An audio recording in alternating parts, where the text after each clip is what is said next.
Bapak-bapak, ibu-ibu, yang dituju dari sholat niku adalah hati. Kenging napa kok hati? Karena hati niki tabiat watak dari hati niku satu, kemeluhur. Hati kula kali panjenengan niki diakui atau tidak diakui, yang belum terdidik, yang belum terlatih pasti ingin dipuji.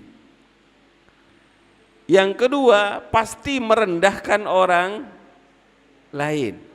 Yang ketiga, bawaan hati niku hasud, bawaan hati itu iri, bawaan hati itu mangkel. Karena ini adalah tabiat watak bawaan setiap hati.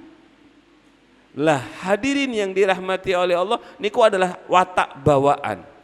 Yang kedua, hati itu juga akan terus kotor berdasarkan apa yang ditangkap oleh mata.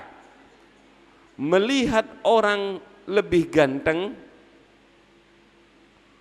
mohon maaf, seorang suami melihat istrinya yang cantik, bahkan kadang-kadang dia lebih memuji istrinya dibandingkan Allah yang memberi. Melihat orang yang lebih jelek, ngotori hati. Iki wong kok koyok ngene, paling salah kedaden nih. Ada santri, masya Allah, ada santri wapi, murid YPM wapi niku, guru ini remeni luar biasa, sampai lupa kepada yang membuat api santri itu.